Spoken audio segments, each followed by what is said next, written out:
Bonjour à tous, bonjour à toutes, merci de nous retrouver sur Kavi Média, le média du développement, et dans cette émission, le scanner qui vous parvient du lundi au vendredi quand il est 9h temps universel et ce jusqu'à 10h30. La Guinée n'est pas dans sa meilleure des formes et nous le savons tous, notre résilience étant notre plus grande force, même si le peuple tire le diable par la queue, les difficiles épreuves créeront des hommes forts. Le temps étant le meilleur juge. Œuvrons donc pour une Guinée qui sort des gouffres d'un prolétariat aride et atypique. Notre nation riche en sous-sol doit laisser un héritage prépondérant pour les générations futures et non un malheureux souvenir. Notre aspiration qui est de prôner le développement dans n'importe quelle circonstance. Nous ne cesserons de rappeler que l'espoir est permis tant que la paix est promue. Bienvenue sur Kavi Média, le seul et unique média de développement en République de Guinée, pour reprendre le néerlandais Spinoza. Si vous voulez que la vie vous sourie, apportez-lui d'abord votre bonne humeur. Fin de citation. Vous êtes dans le scanner. Au menu de ce numéro, il faut un peu plus de patience pour atténuer la crise énergétique en République de Guinée. C'est une précision du ministère de l'Hydraulique, de l'Énergie et des Hydrocarbures. Il précise qu'en raison du niveau d'eau bas dans les barrages cette année, la production électrique est à 220 MW jour sur le réseau interconnecté contre une capacité installée de 690 MW provenant des barrages de Swapiti et de Kaleta, soit une baisse de 31% par rapport à l'année dernière. L'interconnexion établie avec le Sénégal, prise comme alternative, n'offre que 120 MW. Cette quantité est aussi disponible que de 3h à 17h pour 120 MW et de 17h à 3h du matin pour 30 MW. Bien que cela ait amélioré la situation depuis le mois de mai dernier, les attentes sont grandes et vous le comprendrez dans un instant. Trouver un loyer en Guinée, précisément à Conakry, relève d'un parcours du combattant et de la quête à l'obtention jusqu'à l'occupation. Des tractations entre les différents acteurs ne finissent point. Pourtant, des tests de loi encadrent cette cohabitation au nombre de deux, à savoir le Code civil et celui de la construction et de l'habitation. Ces tests protègent tant les locataires contre les abus des concessionnaires quant à l'augmentation du loyer et à la reprise de la maison, méconnue par la plupart des citoyens. Ce lundi, nous donnons la parole à un juriste, aussi journaliste. Khalil Kamara prendra la parole chez nous pour faire la part des choses, notamment l'avance, le préavis et la caution. Et puis nous parlerons de construction de raffinerie en Guinée. L'État guinéen vient de signer un term sheet avec Guinée Alumina Corporation GAC, une étape qui permet désormais le développement du projet de raffinerie d'alumine pour un coût global de 4 milliards de dollars et une production moyenne annuelle d'1 million de tonnes d'alumine. Cette démarche répond, il faut le rappeler, à une demande formulée par le président de la transition, le général Mamadi Doumbouya, en 2022. Cet accord permet au moins 15% de participation non contributive et non dilutive au lieu de 0% actuellement. Au moins le poste de PCA guinéen, les engagements fermes de construction de la raffinerie. À défaut, le titre minier sera retiré conformément à l'article 88 du Code minier guinéen. Le contenu local est aussi et surtout au cœur de cet accord avec 3 axes prioritaires: offrir en priorité des opportunités d'emploi aux Guinéens, offrir des opportunités de business aux entreprises guinéennes et former les Guinéens pour garantir le transfert de compétences et de technologies. On en parle avec nos différents débatteurs dans ce studio. Voilà entre autres sujets à débattre dans ce nouveau numéro du scanner. Installez-vous confortablement. Bienvenue dans le scanner.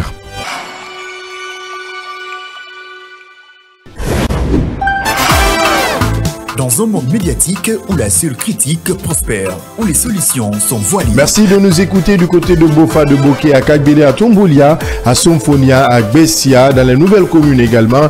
Merci de nous pratiquer si vous êtes à Imbaya, dans les taxis, dans les bonbonnas, dans les magbana, dans les marchés. Merci de préférer Kavi Média, le média du développement. Le scanner, c'est l'émission de débat constructif. Bon moment, on parle encore d'énergie et encore de cette problématique qui perdure, qui persiste et qui insiste. Vous n'avez pas de courant chez vous? C'est toujours le tour. Hein. Ah bon? L'éternel cahier de charge. Vous vivez ça toujours là? C'est-à-dire, il y a des moments où vous passez la nuit jusqu'au petit matin, il n'y a pas d'électricité. Essayez de donner un peu le nom du quartier, qu'on veut savoir si c'est Conakry ou bien c'est Conde de Breka. Non, c'est Conakry. Eh bien, voilà. Vous avez dit une chose très importante en disant que il pleut, mais il n'y a pas d'électricité. Donc, la question que l'on devait se poser, est-ce que Kaleta est une arnaque? Est-ce que Swapit est une arnaque? Donc, moi, je pense que ce n'est pas des projets qui sont importants, mais c'est qui doit suivre ces projets. Effectivement, quand l'État soit petit, on ne peut plus compter sur ces barrages-là. Il faut trouver des alternatives. Avec le scanner, sans les coups de tonnerre, mais avec persévérance, l'actualité se plie au... Merci de nous retrouver sur l'ensemble synchronisé de nos médias. Vous nous écoutez sur la 89.5, vous êtes en bande FM. La 96.5 vous accompagne du côté de l'AB avec nos partenaires de Beta FM. Merci de nous écouter de ce côté. Vous nous regardez à la télé, c'est sur le canal 113 du Bouquet Star Times. Vous nous suivez sur les différents réseaux sociaux, c'est sur Kavi TV, groupe Kavi Média et sur siaminfo.com en direct et en replay sur X, sur YouTube et sur Instagram également. Sur TikTok, vous pourrez suivre cette émission. Autour de moi, avec moi, les débatteurs de chaque matin qui vous aident à comprendre l'actualité majeure. Je commence par ma gauche ce matin. Mohamed Leba, bonjour. On a deux bas dans ce studio. Bonjour Abdallah et bonjour à tous. L'autre bas, si je peux. Hein. Fodé Bangali Dansoko, le patriarche, le Kontiki. Bonjour à tous les fidèles. Bonjour ce matin, ça va? Oui, ça va, Dieu merci. Bonjour Mohamed Ba, le PM. Bonjour Abdallah, bonjour à tous. Bonne reprise, hein? On t'a pas vu jeudi, vendredi. C'est vrai, c'est une situation qu'on ne souhaite pas quand on doit manquer ses auditeurs, son travail. C'est difficile, mais à l'impossible, nul n'est tenu. Les cas de force majeure, et voilà. Et ça va maintenant? Ça va très bien. Jusqu'à hier soir, tout allait très bien. Mais vu les élections de l'autre côté en France, européenne, c'est vrai, on va se demander, mais attends, tu es français? La démocratie en danger. Mais parce que le développement, je en parle parce que le développement de la Guinée dépend en partie de la situation politique des partenaires, dont la France. Donc, si le Rassemblement national, l'ancien Front national arrive à prendre le pouvoir sur tous les plans, forcément, cela va affecter le développement, en tout cas certains financements des projets en Guinée, sans parler des Guinéens qui vivent sur le sol français, qui pourraient être menacés dans leur quotidien de tous les jours. Il faut le rappeler, c'est très important. Yaya Diallo, coordinateur en chef, enquêteur en chef de cette émission. Bonjour mon cher. Bonjour Abdallah, bonjour à tous. Merci. Ça va ce matin? Ça va? Bon, ça va, on tient bon. C'est un long week-end, il faut le dire. Oui, comme Ba le disait, je crois que c'est un séisme politique en France, ce qui sous-entend que les Français doivent s'occuper d'eux-mêmes. Bien, c'est compris. C'est de là qu'il s'agit. Et s'ils s'occupent d'eux-mêmes, cela veut dire que vos compatriotes que la Guinée s'occupe d'elle-même. Voilà, c'est un peu cela. Je comprends que chacun s'occupe de ses problèmes, de ses propres problèmes, il faut le dire. Allez. Je commence évidemment par vous, Mohamed. On parle toujours d'électricité, de l'accès à l'électricité dans cette émission. Ce déficit qui pour le moment n'est pas comblé, et précise le ministère de l'hydraulique, de l'énergie et des hydrocarbures. L'interconnexion ne suffira pas pour régler le problème guinéen, a-t-il affirmé. C'est quelque chose qu'on a encore, qu'on ne cessait de nous balancer.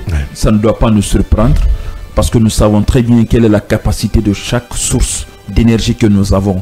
Nous savons très bien c'est quoi la demande en matière d'électricité. La politique devrait jouer un grand rôle. Quand je dis la politique, ce n'est pas la politique politicienne, mais la stratégie mise en place. Il ne faut pas se concentrer sur un seul sujet. En matière d'électricité, il faut diversifier.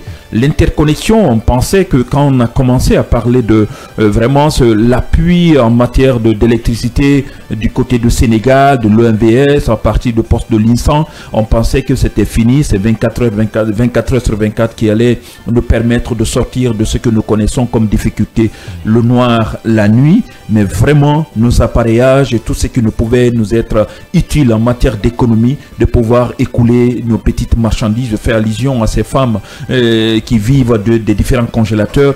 Je fais allusion à ces femmes qui sont dans les différents débarcadères. À ces petites et moyennes entreprises. Ces petites et moyennes entreprises qui vivent vraiment de l'électricité, de la glace et tout ce que nous connaissons comme moyen de subsistance. Cette situation continue malheureusement malheureusement va continuer encore, et ce n'est pas la saison des pluies qui va nous faire sortir de cette situation, parce que le problème il est majeur. L'eau dont nous souhaitons, la saison des pluies, c'est depuis combien de jours nous voyons le ciel menace de pleuvoir toujours, mais on n'a pas d'électricité, on n'a pas d'eau, et cela ne veut dire que vous allez passer de plusieurs jours pendant le mois d'août, pendant le mois de juillet, sans avoir une goutte d'eau qui s'ajouterait dans nos différents cours d'eau. Donc ce problème, il est énorme.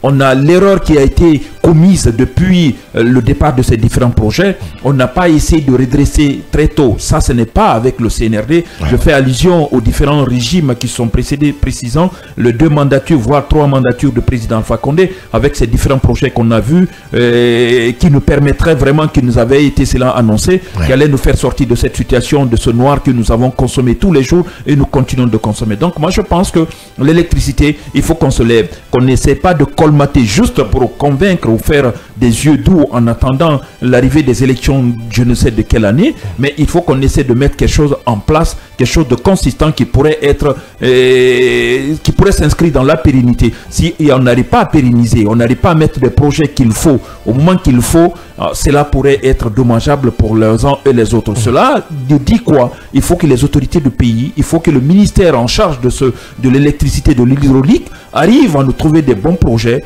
pas juste nous faire des yeux doux à la population, pas essayer de faire juste des yeux doux aux partenaires internationaux, dire que c'est eux qui peuvent faire quelque chose, mais de faire quelque chose de consistant. Pour moi, c'est ce qui est important pour nous. Si cela n'est pas, on n'arrive pas à le faire, je crois, des manifestations, malheureusement, on pourrait les enregistrer. Et si on enregistre des cas de manifestation, forcément, le pire pourrait arriver. Le pire, c'est quoi? Ce sont des décès, c'est des cas de mort, parce qu'il n'y a pas d'électricité. Je pense qu'il faut essayer d'être solide, il faut être vraiment convaincant, il faut dégager des moyens qu'il faut pour qu'on diversifie nos sources d'énergie, pour qu'on essaie de nous donner ce qu'il faut en matière d'électricité. Si on n'arrive pas à le faire, je crois, ça va être compliqué pour nous de s'en sortir. Oui, ça va être très très compliqué. Il faut le dire et le rappeler forcément à Fodé Bangali dans Soko. Oui, c'est déjà compliqué, mais il faudrait quand même diversifier en fait la matière énergétique. D'aller par exemple des barrages hydroélectriques vers les ressources vraiment aléatoires, cela est très important. Mais aujourd'hui nous confrontons en fait à une situation assez complexe. Moi je dirais que l'algorithme politique et énergétique est complexe en Guinée. C'est comme si c'est cette ressource ou les fonds qui sont dégagés pour résoudre le problème énergétique est source de détournement. C'est ça la vérité. Parce que la dernière fois, je prenais un exemple ici concernant 3 générations sur la gestion des ressources énergétiques en Guinée. Je disais que lorsque un père de famille achète une parcelle, par exemple, ton grand-père a acheté une parcelle et le fils vient, le grand-père donne au fils, le fils vient faire les fondations et puis la 3e génération qui est là essaie de construire un immeuble de 3 étages. Automatiquement, lorsqu'il commence, l'immeuble s'écroule. Donc c'était pour dire une fois de plus qu'aujourd'hui que le CNRD n'est pas à la base quand même de ce qui nous arrive. C'est ça la vérité. Parce qu'au temps d'Alpha Condé plutôt, je m'excuse, nous avions suivi assez de publicité autour de cette... autour de l'énergie, autour de donner aux Guinéens et à chacun, à tout le temps et à tout moment l'énergie énergétique, mais cela n'a pas marché. Mais si nous rencontrons aujourd'hui ce problème encore, qui jusqu'à présent n'a pas trouvé de solution, je ne dirais pas tout... où je ne condamnerai pas aussi totalement le PM. Il est dans une logique dont il ne peut que communiquer. Parce que si l'on ne communique pas... C'est pas le PM qui a communiqué ces chiffres, c'est le ministère. Je m'excuse plutôt, le ministère plutôt. Donc s'il ne communique pas, c'est pas bien. Mais tout compte fait, le problème d'énergie en Guinée reste un problème majeur. Donc ce qui reste clair, prêt à trouver une solution. Nous savons que cela ne va pas être résolu dans 2 ou 3 jours. En tout cas... la solution n'est pas pour demain. Non, bon, j'ai même l'impression que c'est une situation qui est entretenue.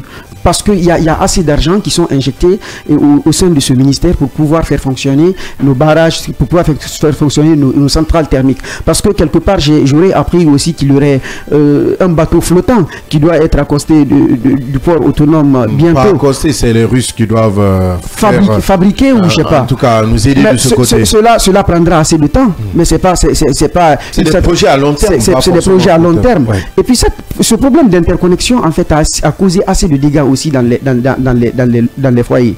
Parce que à chaque fois, il y a des coupures intempestives qui se répètent, ce qui cause souvent des incendies. C'est ça, c'est ce qu'il faut dire. Mais on ne sait pas quel est réellement... Je me demande s'il y a un problème de qualité aussi dans la fourniture d'électricité. C'est ça. Là, tout compte fait jusqu'à preuve contraire, on est dans une arnaque qui ne dit pas son nom, mais Inch'Allah, tout sera élucidé prochainement. Bien, ce qui est déjà compris. Oui, Mohamed Lebas, on parle de cette actualité, de ce sujet très très brûlant. À écouter le ministère ou entendre le ministère de l'énergie, de l'hydraulique et des hydrocarbures quand on dit que le 31 mai 2024, des travaux ont été déclenchés sur le poste 110 de Kaloum, réalisé par une société qu'ils ont citée, et sa capacité qui est de 100 MW a été réduite ou monte, je ne sais, à 50 MW jusqu'au 30 juin. Je ne comprends pas aujourd'hui qu'est-ce que le département veut prouver. Est-ce qu'on doit encore s'appuyer sur ces vieux groupes qui ont toujours été décriés en République de Guinée, ou il faut passer, comme l'a dit, comment je peux dire ça, dans ce cas, il faut passer au thermique? Abdallah, c'est difficile. Ou à l'énergie solaire. On s'interroge de la même façon, il faut oser le dire. Ce qui se passe en Guinée, c'est, disons, c'est au-dessus de l'entendement. Honnêtement, c'est au-delà de ça. Ce qui se passe, c'est que nos autorités sont en crise d'arguments. Il faut le dire, ils sont tellement passés, c'est-à-dire pour convaincre la population qu'aujourd'hui, que les propos que nous tenons, c'est-à-dire les propos tenus avant et aujourd'hui, ce n'est plus le même. Nous nous rappelons encore, on se souvient de ce qui s'est passé en décembre avec l'incendie du dépôt d'hydrocarbures. Tout le monde disait que non, c'est parce que le dépôt d'hydrocarbures a pris feu, c'est ce qui a fait qu'il n'y a pas de courant comme ça, c'est ceci, cela. Après ça... C'est un des facteurs. Hein. C'était un des facteurs. Mais ce n'était pas le facteur. Un des facteurs, ça veut dire ça fait partie de la catégorie des facteurs. Maintenant, cela s'est passé de décembre jusqu'à maintenant. Ça fait environ 6 mois. Disons, environ 6 mois ou plus. Voire plus. Voire plus. Jusqu'à présent, on n'arrive pas à trouver une solution. De là, on est parti avec le projet d'interconnexion. Ça me fait mal qu'on parle d'une interconnexion, c'est-à-dire qui ne comble même pas aujourd'hui, c'est-à-dire c'est les 24 heures. Les 24 heures, on parle de 14 heures, mais je me demande réellement si je vis, c'est-à-dire dans le même pays que ceux qui parlent de ces 14 heures. Mais la mise au point, elle est importante. Tu voulais que le ministère se taise sans faire la mise au point? Le ministère doit bien communiquer. Et ça, c'est important. Non, mais c'est important de le dire. Il faut préparer la mentalité des uns et des autres. La mentalité, préparer la mentalité, mais sauf là, les chiffres avancés et la réalité, il y a une différence fleuve. Il faut oser le dire. Ce qui se passe aujourd'hui, Abdallah, tu vis dans un quartier, je vis dans un quartier, Mohamed vit dans un quartier, Dansoko vit dans un autre quartier. Nous connaissons aujourd'hui les réalités de la Guinée. On n'est pas assis à l'extérieur pour parler de ce qui se passe chez nous. On parle de ce que nous vivons, de ce que nous traversons. On parle de notre quotidien. Aujourd'hui, vous avez des quartiers qui sont plongés dans le noir. Koloma, notamment Koloma. Évidemment, plusieurs jours. Et on ne peut pas, au-delà de ça, nous sortir, c'est-à-dire ces chiffres-là. Et puis, si vous écoutez très bien, parce que nous chez nous, à Siam, on a publié ça, le passage, c'est-à-dire ces précisions, comme vous aimez l'appeler, vous le rappelez, du ministre de l'énergie, par rapport à ces chiffres concernant, c'est-à-dire ce que produit aujourd'hui, ce que produisent nos barrages et l'interconnexion, ainsi de suite. En fait, je ne vois pas la solidité, c'est-à-dire de ces arguments. Ce sont des arguments aujourd'hui qui ne se reposent pas quand même, c'est-à-dire sur des piliers qui sont vraiment, qui puissent quand même... Ce ne sont pas des arguments tenables? En fait, ce ne sont même pas des arguments auxquels je me dis que la population peut croire facilement. En fait, il faut quand même à un moment donné savoir réellement se tenir. Je crois que parfois, c'est vrai, il est bon de communiquer, mais trop de communication tue la communication. Aujourd'hui, ce qui se passe avec cette affaire d'électricité, c'est autre chose. Ce que EDG dit, souvent, même avec ces différents communiqués intempestifs, vous voyez qu'il n'y a aucun respect. Ouais. On peut vous annoncer, c'est-à-dire être dans la catégorie des quartiers qui ne recevront être pas... le lauréat, oui, évidemment. mais tu n'as pas d'électricité. Ce sont des défaillances. Vous voyez ça? Donc, en fait, c'est une autre défaillance en termes de communication. Ouais. Et parfois, ce qu'on dit dans nos discours et la réalité des faits, c'est qu'il y a une différence assez fleuve. Ouais. J'aimerais à un moment donné que l'État s'assume et quand même essaye de faire une bonne communication. Et dans ce que disait quelque chose tout à l'heure que je ne partage pas, dire que le CNRD n'est responsable de rien par rapport à la gestion de l'électricité, je me dis que c'est non. Non, le CNRD a quand même hérité de quelque chose. Attention. Hérité de quelque chose. Hérité de cette situation. Il faut oser dire la vérité. Au temps d'Alpha Condé, ce n'était pas aussi de la même façon. Je ne dis pas les premières heures d'Alpha Condé. Mais avant qu'il ne quitte, le vieux trouvait quand même assez de solutions pour ne pas qu'on manque de courant. Les gens ont critiqué ici par rapport à l'affaire de bateaux et autres. Oui, mais c'est par après qu'on s'est rendu compte de l'utilité c'est-à-dire des services de ce bateau-là. Et aujourd'hui, quand même, les gens réclament cela. Bien. Et on est en passe de tomber dans les mêmes négociations ou dans les mêmes réalités par rapport à ce ravitaillement par bateau.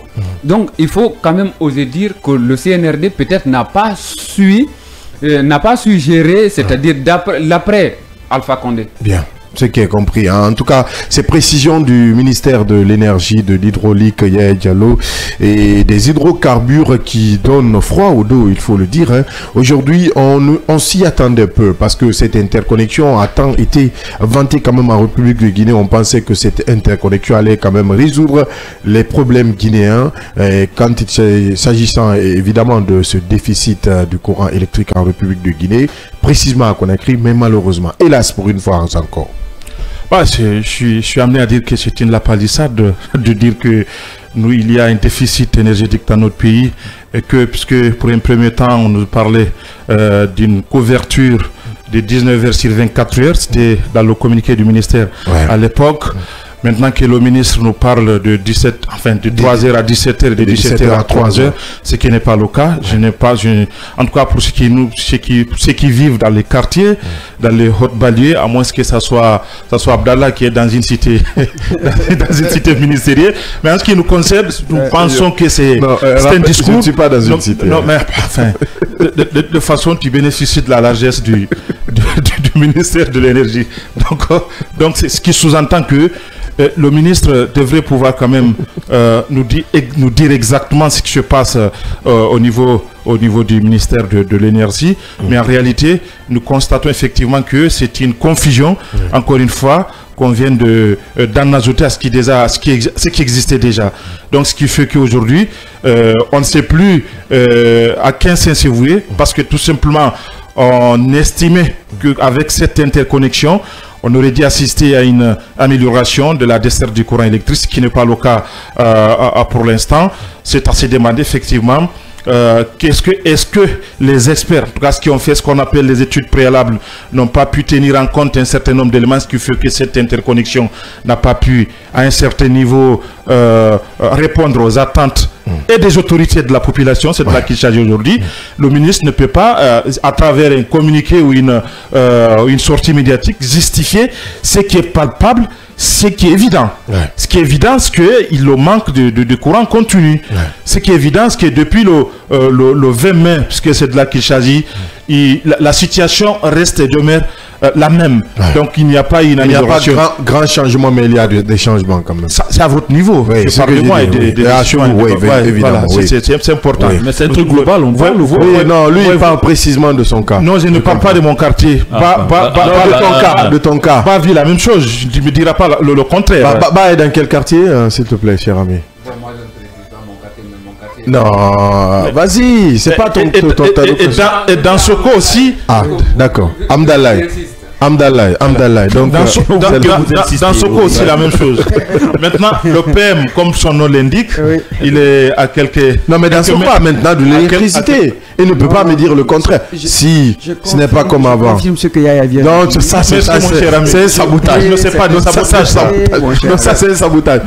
Lui, c'est mon voisin direct. Si j'ai de l'électricité, il a de l'électricité. Non, ça va pas être le cas. On s'arrête sur le colis là-bas pour regarder chez vous. Absolument. Tout le temps. Absolument. Voilà. Absolument. Ouais. Et c'est cela. Nous, on s'inscrit dans un pragmatisme. Ouais. Ce qui veut dire Mais qu'aujourd'hui... pourquoi vous ne voulez pas reconnaître qu'il y a du progrès? Il y a du progrès. On parle de 14 heures, mais quand il y a du progrès, reconnaissons quand même qu'il y a eu quelque chose. Désolé de t'interrompre, mais il y a du progrès. Désolé. C'est votre position. Allez, vas-y. Allez-y. Ce progrès peut être imaginaire, mais chez nous, à l'évidence, ça n'existe pas. Nous constatons des efforts fournis et une volonté affichée des autorités de pouvoir trouver des solutions à la situation actuelle. Mais ce que nous constatons, c'est qu'il n'y a pas eu jusqu'à date une amélioration. Ça, c'est une évidence. Je reviens sur les propos de Baouri qui, à un certain niveau, avait touché un peu, disons, la mise en place de ces projets concernant Kaleta et Soapeti, où il parle des montages financiers de la part de l'État guinéen à l'époque. On aime souvent le dire, c'est un BOT, ce qui sous-entend que les concessionnaires, ce sont les Chinois, donc en partie propriétaires de ces barrages-là. Donc, est-ce que au niveau de la conception de ce projet, on avait menti au professeur Alpha Condé? La question reste posée parce que jusqu'à date, avec ce qu'on nous disait, et la réalité sur le terrain, la distance est très étanche. La frontière elle est très étanche à ce niveau-là. Donc, ce qui sous-entend effectivement, il y a un véritable problème qui se pose aujourd'hui. Et plus loin, c'est Baouri qui parle d'une attitude vorace des administrateurs du DDG, parce que là, il y a un véritable problème aujourd'hui. Ces communiqués intempestifs, répétitifs qui passent tous les jours, appelant les élus, en tout cas informant les quartiers qui doivent avoir, les admis ou les non-admis à l'EDG, ce qui sous-entend effectivement il y a un manque de maîtrise de la cartographie en ce qui concerne la desserte de l'électricité dans notre pays. On peut vous annoncer de ne pas être concerné par la desserte et que vous ayez le courant. Donc ça sous-entend qu'effectivement il y a un véritable problème. Ça arrive, il y a un véritable problème. Il y a un véritable problème qui se pose aujourd'hui. Donc ce qui sous-entend, évidemment, il y a aujourd'hui une nécessité de la part de nos autorités de comprendre, et ça me donne raison pour dire qu'on ne peut plus compter sur Kaleta et Soapeti. Il faut créer des alternatives.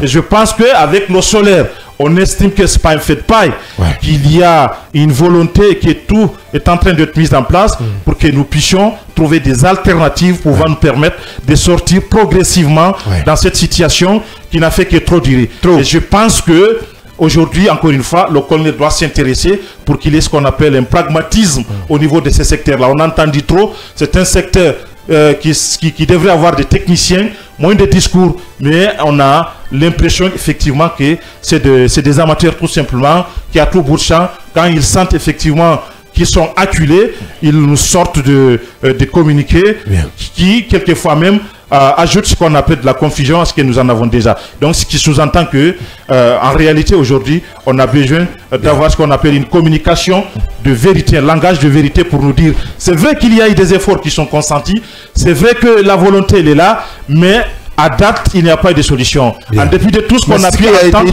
Ce qui a été dit dans ce communiqué. Non, mais ce qui est dit, ce que je ne suis pas d'accord, c'est au niveau de la desserte. Le timing. C'est pas vrai. C'est pas vrai. En dépit de tout, l'interconnexion est là, mais ça ne bouge pas. Donc ça sous-entend effectivement, il faut essayer de voir. Et au niveau de l'EDG, au niveau de ces techniciens qui, en tout cas, qui sont en charge d'établir cette interconnexion, il faut dire que ça ne marche pas. Et il faut trouver...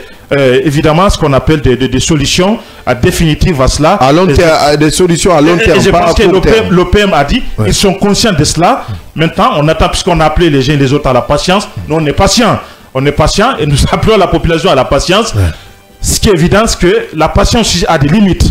Donc il faut essayer de mettre les bouchées d'eau pour pouvoir trouver des solutions à cela. Bien, ce qui est déjà compris, le débat c'est aussi sur le 629 95 67 67 avec les auditeurs et téléspectateurs. Un message d'abord pour le PM.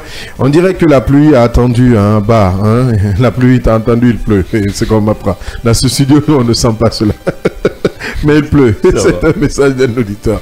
Bonjour Kavi et à toute l'équipe, Monsieur Camara. Aujourd'hui, je vais interpeller le président de la transition sur la souffrance que la population de Kiroti, Yembea, est en train de subir. Monsieur Camara, voici un grand quartier qui n'a ni route, ni marché, ni centre de santé, ni cimetière, ni eau, ni courant. Nos mamans marchent des kilomètres pour se faire consulter, et marchent des kilomètres pour aller acheter des condiments. Allez, ça c'est vraiment vraiment déplorable. Le message quand même n'est pas signé, mais je pense que votre appel est entendu. Salam à vous et salam à mes parents de Dalaba Dintindiambouria Dankama, dans mon village natal. L'électricité n'aime pas le mensonge, car même le plus naïf, écrit-il, de la nation connaît s'il y a courant ou pas. Bonjour au club d'écoute de FC Wawi Diodi de Koloma, sans oublier mes amis avec les jeunes talents de Diambouria, Mamadou Alpha Diambouria, notre Diambouria, non, il faut le dire, toujours fidèle à cette émission. Continuez toujours avec vos réactions sur le 600 à 29 95 67 67. Cette autre réaction de notre ambassadeur Alpha Zidane Diallo depuis Kiroti. Bonjour Abdallah et à l'équipe des chroniqueurs. Bonjour chez moi à Djigouel, c'est Damiti Dalaba. Bon retour au PM Abba Mohamed. Honnêtement, ça fait très mal que chaque matin, pour nous Guinéens, de pleurer sur le lait répandu, c'est-à-dire toujours en train de trouver une solution pour une stabilité électrique. Arrêtons de tourner à Kazakh, écrit-il, avec des promesses de Gascon pour diagnostiquer, écrit-il. Donc, continuez toujours avec vos réactions sur le 629 95 67 67. Une pause. Derrière, nous allons changer de sujet et parler du loyer en République de Guinée. C'est tout à l'heure. Débat interactif.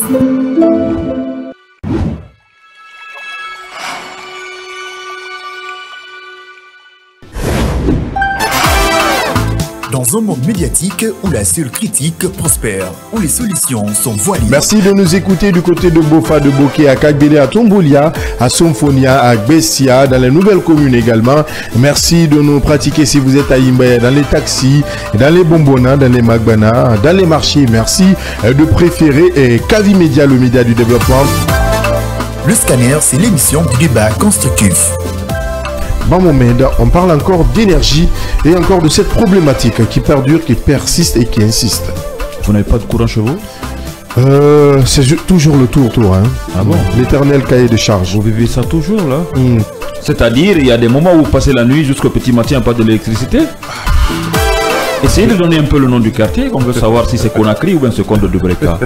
Non, c'est Conakry. Eh bien, voilà. Vous avez dit une chose très importante en disant que il pleut, mais il n'y a pas d'électricité. Donc, la question que l'on devait se poser, est-ce que Kaleta est une arnaque? Est-ce que Swapit est une arnaque? Donc, moi je pense que ce n'est pas les projets qui sont importants, mais ce qui doit suivre ces projets.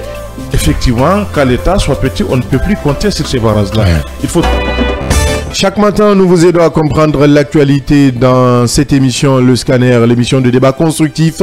Et nous parlons de loyer en République de Guinée. Trouver un loyer en Guinée, précisément à Conakry, relève d'un véritable parcours du combattant et de la quête à l'obtention jusqu'à l'occupation des tractations entre les différents acteurs ne finissent point. Pourtant, des tests de loi encadrent cette cohabitation au nombre de deux, à savoir le Code civil et celui de la construction et de l'habitation. Ces tests protègent tant les locataires contre les abus des concessionnaires quant à l'augmentation du loyer et à la reprise de la maison, méconnue par plusieurs citoyens, il faut le dire. Ce lundi, nous avons pris l'initiative de recevoir dans cette émission Monsieur Khalil Kamara. Il est journaliste et juriste. C'est notre confrère. Khalil, bonjour. Bonjour Abdallah. Bonjour à mes confrères présents dans ce studio. Bonjour à vos millions d'auditeurs. Merci d'accepter notre invitation. C'est un devoir. On parle du loyer en République de Guinée et des lois qui encadrent ce secteur aujourd'hui. Des textes de loi méconnus par le public. Nous allons prendre secteur par secteur parce que c'est très important. De l'avance en passant par le préavis jusqu'à la caution que prévoient les lois guinéennes en République de Guinée. Ok, merci pour l'invitation. Merci pour cette contribution à la vulgarisation de nos textes de loi. J'estime d'ailleurs que c'est ce qui manque à l'État guinéen, parce que l'État guinéen, moi je pense qu'il doit collaborer avec les médias afin que la vulgarisation de nos textes de loi soit une réalité. Parce que la vérité est que nos populations ne connaissent pas les lois. J'entends toujours des citoyens dire l'État doit réglementer le secteur de location. Moi, ça me fait rire en tant que juriste, parce que je sais qu'il y a toute une réglementation de 2016 avec la loi, le code sur la construction et de l'habitation, et aussi le Code civil sont des lois qui protègent non seulement les locataires envers les propriétaires, mais aussi ce sont des lois qui interdisent tout abus des propriétaires envers les locataires. Comme vous l'avez dit, mais j'aimerais d'abord commencer par les obligations des deux parties. Oui. C'est-à-dire les preneurs que vous appelez locataires et les bailleurs que vous appelez les propriétaires. Je commence par les obligations des propriétaires conformément à l'article 1379 du Code civil, mais aussi de l'article 263 du Code de l'habitation, du Code de la construction et de l'habitation. Il y a 3 obligations principales pour le propriétaire.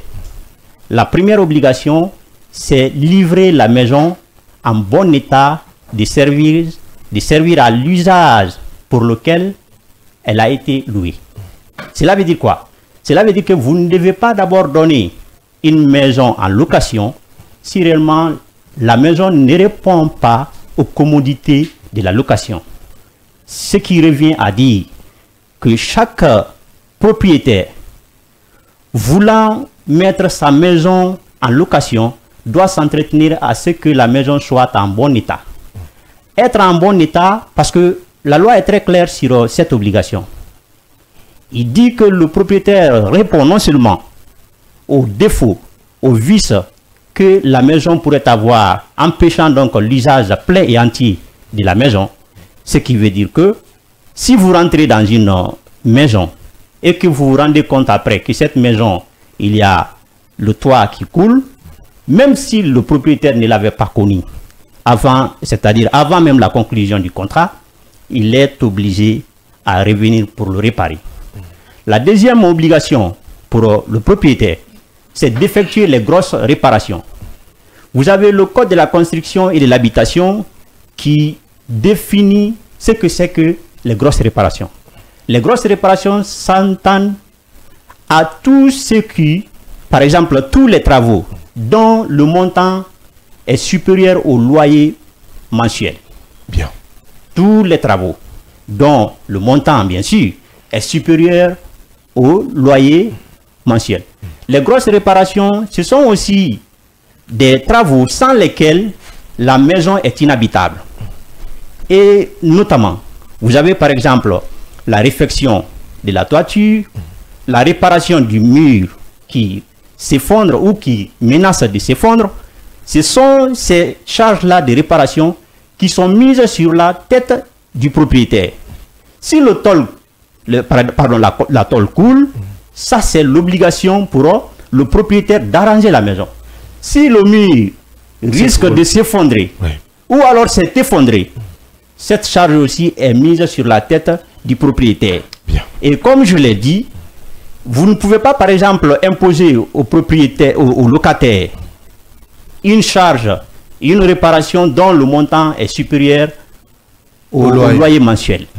À moins que ce soit prévu dans le contrat. Parce que tout est aussi prévu par la loi si c'est un accord.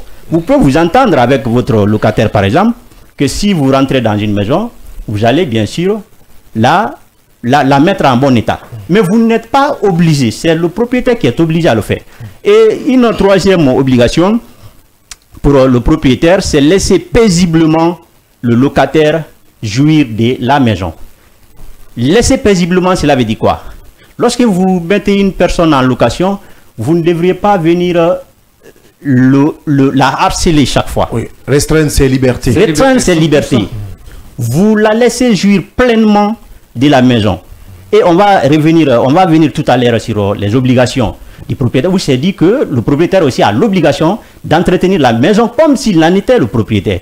Donc, ce sont là ces obligations qui pèsent sur le propriétaire. C'est important de comprendre ces obligations parce que ça nous amènera à comprendre réellement à quel moment, par exemple, le contrat peut être résilié. Parce que la violation, bien sûr, de ces obligations constitue non seulement une infraction au regard de la loi, mais aussi c'est une cause de la résiliation du contrat. Alors, on va venir sur les obligations des locataires. Bien. La première obligation, c'est de se servir de la maison conformément à la convention signée entre lui et le propriétaire. C'est servir de la chose comme s'il en était le propriétaire.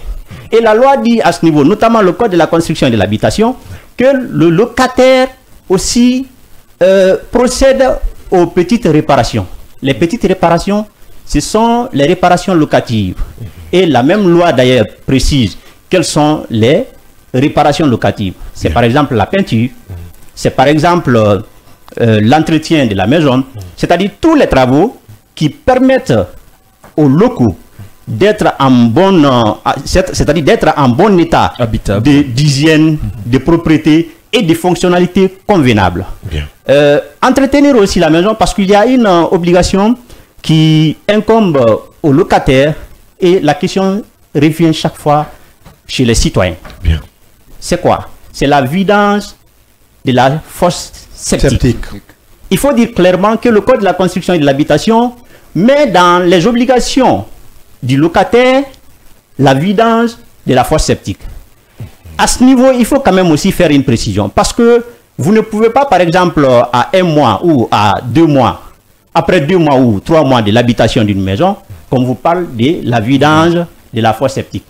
Il faut que votre habitation soit suffisante pour, n'est-ce pas, remplir, par exemple, la fosse septique. C'est-à-dire que vous avez habité la maison pendant un certain moment et il est maintenant possible pour vous parce que c'est votre habitation qui a rempli la fosse septique. À ce moment-là, vous pouvez être tenu responsable. Donc, à partir d'une année? Non, pas à partir d'une année. Je dis, il faut que l'habitation soit suffisante. C'est-à-dire que la loi ne dit pas, il faut telle année. Mais ce qu'il faut comprendre, c'est que l'obligation principale pèse sur le locataire de le faire. Alors, deuxième obligation pour le locataire, c'est le paiement du loyer. Et la loi dit à ce niveau. Je voudrais aussi dire que les citoyens se demandent, le loyer doit être payé avant ou après la fin, c'est-à-dire après le mois. Il faut dire à ce niveau que le code civil guinéen dit clairement que le loyer est payé au terme convenu. Terme convenu, c'est l'accord prévu entre le propriétaire et le locataire. Ce qui veut dire que la loi ne fait aucune obligation, par exemple, à un locataire de payer la maison en début du mois. Ou alors de payer à la fin du mois. Vous pouvez vous entendre avec votre propriétaire pour dire que vous ne pouvez payer la maison, par exemple, qu'en début du mois. Ce qu'on appelle terme à échoir. Et alors, si vous ne pouvez pas, vous pouvez aussi lui demander à ce qu'on vous laisse de payer la maison à la fin du mois, ce qui est appelé à terme échu. Alors, je voudrais aussi préciser à ce niveau que s'il n'y a pas d'entente, parce que c'est quand il y a un accord, par exemple, entre le propriétaire et le locataire, qu'on peut parler d'accord. Mais s'il n'y a pas d'accord, c'est-à-dire si au moment de la conclusion du contrat, c'est pourquoi d'ailleurs j'invite aujourd'hui les citoyens de faire appel aux juristes pour la rédaction des contrats. C'est très important parce que quand c'est un juriste, vous pouvez occulter certains aspects qui sont maîtrisés par les juristes. Un juriste saura, par exemple, en tout cas un bon juriste saura, que c'est important de préciser à quel moment le loyer doit être payé, à échoir ou à échu. Alors si c'est par exemple, si le juriste est amené à faire le texte, il va préciser que le loyer doit être payé à tel moment. Mais si ça n'a pas été fait au moment de la conclusion du contrat et qu'il y a des accords entre les parties, j'ai dit aux citoyens que la loi les facilite la procédure en ce qui concerne la location. Vous devez simplement saisir le président du tribunal de votre ressort. Si vous êtes par exemple dans la commune de Matoto, c'est le tribunal de Mafanko. Saisissez le président du tribunal à travers une requête, c'est-à-dire à travers une lettre, pour lui dire que cela se passe dans votre localité et ça ne devrait pas se passer. Ou alors dans une maison que vous habitez, que cela ne devrait pas se passer. Et la loi d'ailleurs fait l'obligation au président du tribunal d'examiner cette question très rapidement pour satisfaire les citoyens. C'est pourquoi je dis encore une fois, les lois ne manquent pas dans notre pays en ce qui concerne la location. La troisième obligation pour le locataire, je parlais de livrer, c'est-à-dire de servir la maison, de payer le loyer, c'est aussi entretenir la maison. Je l'avais dit quand je parlais des obligations du propriétaire. Le locataire, il faut le faire comme si vous étiez le propriétaire, comme si vous étiez chez vous. Il faut faire, par exemple, il faut faire en sorte que la maison soit garnie. Parce que c'est-à-dire les meubles même, le fait de meubler la maison est une obligation du locataire. Le locataire qui ne fait pas la loi dit qu'il peut être expulsé de la maison. Vous ne pouvez pas, par exemple, louer un local, vous laissez le local vide, ce n'est pas permis. Il faut meubler. Meubler parce que c'est d'ailleurs une garantie. Une garantie pour le propriétaire de savoir que le locataire est en mesure de payer le loyer. Ouais. Donc il faut le faire, c'est obligatoire. Si vous ne le faites pas, c'est une cause de résiliation. Entretenir la maison revient aussi à dire, c'est-à-dire dans cette obligation, il y a une autre obligation très importante, c'est le comportement social du locataire. Ouais. Il faut avoir un comportement qui puisse sauvegarder votre bonne relation avec le propriétaire. Vous ne pouvez pas, par exemple, être locataire, puisqu'on dit que vous êtes locataire, vous pouvez faire du n'importe quoi. Il faut aussi affecter la maison à l'usage auquel vous avez conclu. C'est-à-dire, vous ne pouvez pas, par exemple, dire je vais habiter ici et vous prenez cette maison pour en faire un bar. Vous ne pouvez pas louer une maison pour en faire une habitation, un local pour en faire une habitation et vous en faites, par exemple, une boîte de nuit. Une boîte de nuit. Si vous dites, par exemple, c'est une maison d'habitation, vous devez en faire une maison d'habitation. Vous ne pouvez pas y faire un commerce. Bien. Parce qu'il faut aussi dire que les commerçants d'ailleurs sont particulièrement protégés par la loi en ce qui concerne l'habitation, en ce qui concerne le bail. Bien. Maintenant, je reviens à votre question. La question principale, c'est quoi? C'est aussi le loyer et la reprise de la maison. J'ai fait ça en deux grands titres. Le premier titre, c'est la protection faite par la loi pour les locataires contre les propriétaires. Le Code de la construction et de l'habitation, en son article 254, prévoit que les loyers sont payés mensuellement. Dans cette disposition, qu'est-ce que vous devez retenir? Les loyers sont payés mensuellement. Cela veut dire que le propriétaire ne peut pas imposer au locataire une avance ou alors des paiements par avance. C'est interdit. C'est là, cette disposition fait barrage à cette pratique. Vous devez payer le loyer que mensuellement. Bien. Si c'est par exemple au début de la conclusion du contrat, vous ne devez payer que la caution. Et la loi, d'ailleurs l'article 1406 du Code civil dit à ce niveau que la caution ne peut excéder l'équivalent de 3 mois de loyer. C'est-à-dire que si vous devez payer la caution, elle ne doit pas dépasser l'équivalent de 3 mois de loyer. Donc, et ce qu'il faut aussi surtout préciser à ce niveau, c'est quoi la caution? La caution sert de garantie pour le locataire en cas d'éventuelle dégradation de la maison. C'est-à-dire que si vous payez la caution, elle doit vous être restituée si vous laissez la maison dans l'état où vous l'avez trouvée. Si vous prenez un local, avant d'y habiter, si c'est toujours un juriste qui doit, vous allez faire un état des lieux. État des lieux, cela veut dire d'abord vous venez pour dresser un procès, pour comprendre réellement dans quel état se trouve la maison, et après tout cela vous habitez. À votre départ, si vous êtes prêt à partir, c'est ce que le propriétaire aussi va vous exiger. Donc si tout est en bon état, c'est-à-dire l'entretien, les obligations prévues par le Code civil, le Code de la construction et de l'habitation ont été respectées par le preneur, qui est donc le locataire, vous pouvez lui restituer la caution qui a été payée. Bien. Donc, là-bas, une question avant d'évoluer. Pour le locataire, déjà qui est venu, que le concessionnaire n'a pas entretenu la maison, il rentre, la maison n'est pas entretenue. Ce sont des promesses, il ne l'a pas fait. Est-ce que cette personne doit payer d'abord la caution? Première question. De deux, est-ce que après tout, au sortir, c'est-à-dire s'il veut libérer la maison, on doit faire un constat? Oui, c'est ce que j'ai dit. Vous faites un constat et à l'entrée et à la sortie. C'est-à-dire, si vous voulez habiter, vous devez faire un constat. Bien. Et si vous devez sortir, vous faites un constat. Mais la loi dit, si, par exemple, en rentrant, vous n'avez pas fait de constat, il serait difficile de faire un constat au départ. Bien. Parce qu'il n'y a, par exemple, aucun justif qui justifie réellement que, voilà, dans quel état la maison se trouvait. Mais si vous le faites au début du contrat, vous devez le faire au départ, à la fin aussi du contrat. Donc ça, c'est les avances. Les avances sont interdites par la loi. Vous pouvez le faire si vous le voulez. Justement, pour la caution, il y a aujourd'hui un énorme problème autour de ça. Ouais. Vous trouvez souvent que ce sont des démarcheurs, c'est-à-dire des personnes qui aident pour trouver des maisons, des habitations, qui, c'est-à-dire, insistent beaucoup sur ces faits. Est-ce que dans une autre acception, ce n'est pas une mauvaise définition de ce qu'on appelle caution?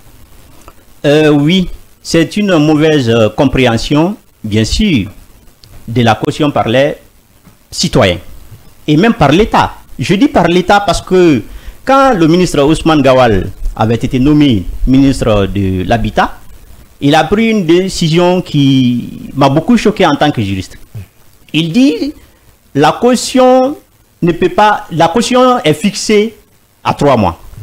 Alors que la loi dit que la caution ne peut pas excéder 3 mois. Vous comprenez la différence? C'est-à-dire que la loi dit vous pouvez payer 1 mois de caution, c'est-à-dire l'équivalent d'un mois de loyer, 2 mois, mais vous ne devez pas dépasser 3 mois. Mais le ministre dit que c'est fixé à 3 mois. Donc c'est forcément. C'est-à-dire lui, il fait l'obligation, il va à l'encontre de la loi pour faire l'obligation que c'est fixé à 3 mois. Ce qui doit être interdit. Donc mal interprété. Mal interprété. Oui. Mal interprété. Donc c'est cela. Les avances, vous pouvez payer. Vous avez beaucoup d'argent, vous voulez anticiper le paiement, vous pouvez le faire. Mais ce ne doit pas vous être imposé. Le paiement trimestriel, semestriel ou annuel est interdit par la loi.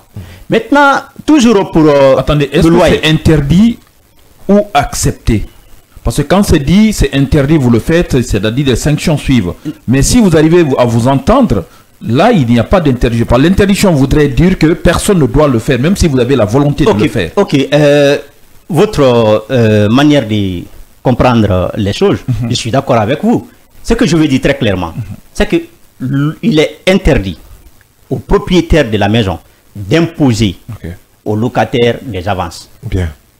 Mais le locataire, avec la volonté ferme, c'est-à-dire avec son consentement, il peut le faire parce qu'il veut, peut-être, pourquoi pas, s'économiser, faire un paiement par avance. J'ai par exemple eu un contrat où mon business a fait un succès, à marché. Je veux payer 5 mois de loyer, 1 an de loyer. La loi ne vous l'interdit pas. Bien. Entre les dispositions que vous venez d'énumérer ici, c'est-à-dire que les articles du Code civil et le contrat consenti entre le propriétaire et le locataire, qui de deux prime sur l'autre. Parce qu'il se trouve qu'aujourd'hui, chaque propriétaire, disons, a sa loi, lui, qui l'impose à tout bout de champ sur les locataires. Il faut dire que... Quelles sont les implications de l'État dans tout cela? D'accord. Il faut dire que les contrats sont régis par les lois. Mais les conventions sont permises. Les conventions, c'est ceux avec lesquels vous pouvez vous entendre avec votre co-contractant. Mais ce qui est interdit dans les conventions ou les accords, c'est de faire par exemple une clause qui va contre ce qui est dit par la loi. Est-ce que vous comprenez? Vous pouvez le faire, mais vous ne devez pas aller contre la loi. Si la loi dit que vous devez le faire tel, vous pouvez faire pour vous favoriser, mais vous ne devez pas le faire pour aller à l'encontre de la loi. Donc, l'implication de l'État dans cette situation, moi je pense que c'est en premier lieu la vulgarisation des textes des lois. Les citoyens méconnaissent les lois. Et je profite d'ailleurs de votre antenne pour dire que nous avons fait un travail dans ce sens. C'est le fait de créer une clinique juridique à travers aujourd'hui des réseaux sociaux. Nous mettons à la disposition de chaque citoyen des consultations juridiques gratuites. Et c'est ce que doit faire l'État en collaborant avec les médias. C'est-à-dire chaque jour ou alors chaque semaine qu'il y ait des juristes pour expliquer aux citoyens ce que prévoit la loi par rapport à tel secteur. Si les citoyens sont informés, parce que vous pouvez comprendre, par exemple, un propriétaire vient s'arrêter devant un locataire pour lui dire « Ah, puisque vous n'avez pas accepté l'augmentation, vous devez quitter la fin du mois. » Il accepte parce qu'il ne connaît pas. Il ne sait pas que lui-même, il a le droit de rester, même contre la volonté du propriétaire. Mais s'il ne le sait pas, il s'en va. Et surtout la justice. Que la justice soit prompte à régler des situations aussi sociales. Parce que c'est primordial. Quels que soient les autres dossiers qui peuvent se retrouver dans les tribunaux, qu'on fait face d'abord en priorité à ces cas sociaux. Parce que c'est très important, ça aide les citoyens à avoir une paisible habitation. L'inaction de la justice, c'est quelque chose de fondamental. Mais je parle de l'implication de l'État parce que vous pouvez voir, par exemple, à Conakry ici, dans des zones spécifiques où vous avez un appartement à 2 millions, de l'autre côté, vous avez un appartement d'1,5 million. Donc, chacun fixe les prix en fonction de ces déshydratants. Est-ce que l'État, à un certain niveau, a une obligation ou un regard sur la fixation de ces prix-là? Bien, c'est très important. Je t'aide dans les avances. Je voudrais profiter à ce niveau pour parler, bien sûr, de l'augmentation du loyer. Et c'est qu'en dit la loi. Il faut d'abord dire que le Code de la construction et de l'habitation prévoit aussi, c'est-à-dire par quel mécanisme il faut passer pour fixer les loyers. Seulement l'État est absent à ce niveau. L'État devrait avoir des textes réglementaires en ce qui concerne la fixation des loyers. Mais ce qui est clair, le Code de la construction et de l'habitation, dans ses dispositions de l'article 254, prévoit dans quel cadre les loyers peuvent être augmentés. Ouais. Si vous rentrez dans une maison, le loyer c'est à 500 000. Le propriétaire ne peut pas venir, par exemple, vous dire à la fin de l'année que vous devez augmenter. Cette disposition dit que les loyers sont augmentés en cas, par exemple, d'augmentation des prix des principaux matériaux de construction. Les prix des principaux matériaux de construction, de quoi il s'agit? C'est par exemple les tôles, le ciment, fer à béton, agrégat, tôle, etc. Si ces matériaux-là, il arrive que les prix augmentent, la loi dit que le propriétaire peut procéder à une augmentation. Et la loi est très claire, cette augmentation ne peut arriver plus de 2 fois dans l'année. C'est-à-dire c'est une seule fois. En tenant compte de l'augmentation des prix. Ce qui veut dire que le propriétaire n'augmente pas bien sûr le loyer parce qu'il le veut ou bien parce qu'il traverse une situation difficile. Si le prix baisse, si le prix baisse, ça veut dire qu'il doit revenir. Il peut revenir aussi. Mais tout cela, ça va avec bien sûr la présence de l'État. Parce que c'est même prévu. C'est l'État, par exemple, qui fixe quand il y a le taux d'inflation et la variation des prix dans le marché. C'est l'État qui intervient pour fixer les prix. Mais évidemment, l'État doit être présent. Aujourd'hui, le problème, l'État n'est pas présent. Non, attendez. Je vous comprends. L'État devrait faire sa part de travail. Mais ce qu'il faut aussi comprendre, il ne faut pas aussi accepter que votre propriétaire vienne s'arrêter parce que voilà, sa situation n'est pas bonne, qu'il vient vous dire il faut payer tel montant, il faut augmenter tel montant. Vous devez refuser ça. Et je vais profiter aussi de cette partie pour parler de la procédure d'expulsion d'un locataire. Parce que c'est méconnu dans notre pays. Les gens pensent que c'est à vous, par exemple, le locataire qui devait aller à la justice. Non, c'est vous qui avez la clé de la maison. La maison vous appartient à ce moment-là. Si le propriétaire a un problème avec vous, c'est à lui d'aller à la justice, ce n'est pas vous. Le propriétaire va à la justice pour expliquer au tribunal, voilà, mon locataire ne respecte pas les engagements du contrat, je veux l'expulser de mon local. Ouais. À ce moment-là, le tribunal, la loi dit d'abord que le tribunal fait d'abord une conciliation, c'est-à-dire tente de vous concilier. Si vous ne vous entendez pas, si la faute est imputable à vous, locataire, le tribunal vous condamne, prononce votre expulsion et vous condamne le cas échéant à des dommages et intérêts. Si c'est le contraire, mais il recadre le propriétaire pour lui dire ce qu'il doit faire. Donc, vous ne pouvez pas, par exemple, avoir peur pour dire ah, si je refuse l'augmentation proposée par le propriétaire, je vais être expulsé de la maison. Il y a une formule. Pas juste, vous ne devez pas le faire. Il y a une formule assez cynique de certains locataires, c'est-à-dire que s'ils veulent vous expulser, qu'est-ce qu'ils font? Ils procèdent à une augmentation substantielle du taux, en tout cas de la location. Parfois 100%, 200% même du loyer. Évidemment, une façon pour eux ce qu'il faut dire à ce niveau, il faut faire votre propre calcul. Vous avez pris une maison en l'an 2024 avec 500 000 francs. Vous pouvez comprendre quelle a été la variation des prix sur le marché, notamment les principaux matériaux de construction dont j'ai parlé. S'il se trouve qu'il y a eu vraiment une augmentation, vous pouvez faire une augmentation et surtout, cette augmentation ne doit pas être excessive. Il faut que ce soit justifié. Vous-même, vous vous rendez compte que oui, à travers la variation de ces prix, je dois aujourd'hui passer à de telles augmentations. Si ce n'est pas le cas, encore une fois, l'augmentation fantaisiste, il est de droit pour les locataires de refuser.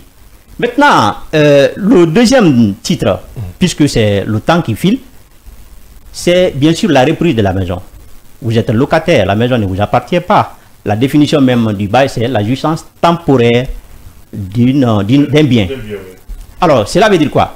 Cela veut dire que le propriétaire peut être amené d'un moment à l'autre à reprendre sa maison. Mais s'il doit reprendre sa maison, la loi prévoit aussi des conditions. C'est très clair. C'est-à-dire le propriétaire ne viendra pas voir le locataire. Ah, je veux que vous quittiez. Ah, parce que vraiment, je veux faire ça, je veux faire ça. Alors qu'il a l'intention de faire habiter une autre personne dans la maison. C'est sévèrement puni par la loi. Et la loi même dit que le propriétaire qui use des arguments dolosifs pour c'est-à-dire avoir et reprendre sa maison, peut être condamné à un montant annuel, c'est-à-dire à un montant annuel de loyer équivaut au loyer. Cela veut dire quoi? Cela veut dire que si le propriétaire vient vous demander pour la reprise de sa maison, vous devez d'abord vous rendre compte que les conditions posées par la loi sont respectées. Et la loi prévoit à ce niveau deux conditions. Et subsidiairement, une autre condition. La première raison, c'est quoi? Le propriétaire lui-même est prêt à habiter son local. La loi dit que dans ce sens-là, il peut faire une procédure, il peut, c'est-à-dire engager une procédure d'expulsion. Ce n'est pas lui qui le fait, c'est la justice qui le fait. Si lui, il est prêt à récupérer sa maison, la loi dit qu'il passe par le tribunal.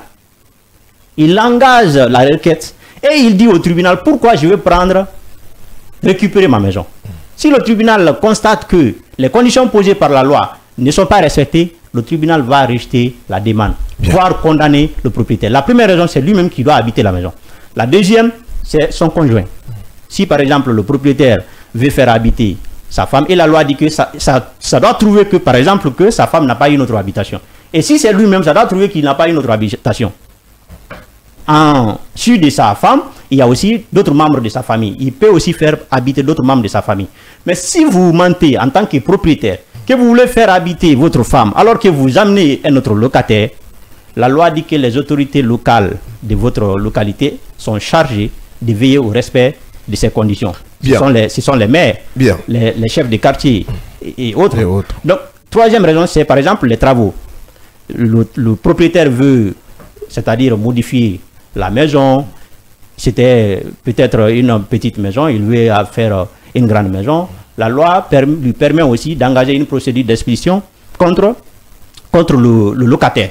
Et dans ce sens-là, la loi dit que si la maison, c'est-à-dire les travaux sont terminés, le locataire a le droit de réoccuper, c'est-à-dire de revenir. Ce qui veut dire qu'il y a toute une procédure prévue par la loi pour éviter que les propriétaires soient victimes d'abus. Donc, vous ne pouvez pas... Dans ce cas, le locataire, il est averti quand même 2 mois, 1 mois, quel est le délai? Très bien. Le préavis prévu à ce niveau, c'est 6 mois. La loi dit qu'on donne un préavis de 6 mois au locataire pour dire qu'on veut récupérer la maison. Donc, si les 3 conditions-là sont remplies, les 3 raisons-là sont remplies, le tribunal, bien sûr, va adresser une procédure d'expulsion. Et ce que je voudrais préciser aussi à niveau, la loi dit, notamment l'article 1405 du Code civil, dit clairement, en aucun cas, une procédure d'expulsion ne peut être accusée du 1er juin au 30 septembre. Pendant la saison des pluies. C'est la saison des pluies. Du 1er juin au 30 septembre, il n'y a pas de procédure. Mais d'où vient le préavis de 3 mois alors? Le préavis de 3 mois, c'est lorsque, par exemple, il n'y a pas de droit de maintien. C'est-à-dire, vous avez habité une maison, rien ne vous accorde le droit de maintien, c'est 3 mois. Mais si vous avez le droit de maintien, parce qu'il faut aussi... Qu'est-ce qu'on appelle le droit de maintien? Très bien, voilà. Très bien. Le droit de maintien, l'article 1408 du Code civil est très clair à ce niveau. Il s'agit de quoi? Il s'agit des locataires de bonne foi. Les locataires de bonne foi, c'est les locataires qui exécutent correctement leurs obligations, notamment le paiement du loyer, l'entretien de la maison. Si vous accomplissez ces devoirs, vous avez le plein droit au maintien. Mais un locataire, par exemple, qui a un mauvais comportement, ne bénéficie pas. Mais c'est pas parce qu'il a aussi un mauvais comportement qu'on peut aussi l'expulser. Excuse-moi, non, c'est pas une dernière question. Non, c'est pas une dernière question. On va s'écouter. Pour moi, peut-être. Non, calme-toi, on va aller doucement. On va ce préavis, Khalil, est-ce qu'il est renouvelable? Le préavis. Ce qu'il faut dire à ce niveau, la loi dit quoi? Si un préavis est donné à un locataire, si le préavis arrive à terme et que le locataire continue d'habiter la maison sans c'est-à-dire signification du propriétaire, à ce moment-là, il y a une reconduction. Mais cela arrive souvent que quand il s'agit, par exemple, d'un bail à durée déterminée, vous avez signé un bail, parce qu'il y a des bails aussi, des baux aussi à durée déterminée, il faut le dire. Vous avez pris une maison pour 6 mois. C'est-à-dire, la fin du contrat, c'est 6 mois. Donc, dans ce sens-là, si les 6 mois arrivent et vous restez toujours dans la maison, il y a une tacite reconduction. Maintenant, en ce qui concerne le prolongement du préavis, c'est tout à fait possible à travers le droit de grâce. Le tribunal peut bien sûr, en constatant certaines circonstances, en tenant compte de certaines situations du locataire, le tribunal peut accorder un autre délai au propriétaire. C'est tout à fait possible. Non, mais ça veut dire qu'il faut obligatoirement que l'affaire atterrisse d'abord au tribunal. Bien. C'est ce que j'ai dit dès le début. C'est qu'on a pris l'habitude que c'est nous, les locataires, qui nous plaignons. Alors que c'est les propriétaires qui doivent se plaindre. C'est-à-dire, vous restez, vous êtes patron, vous restez, je ne quitte pas.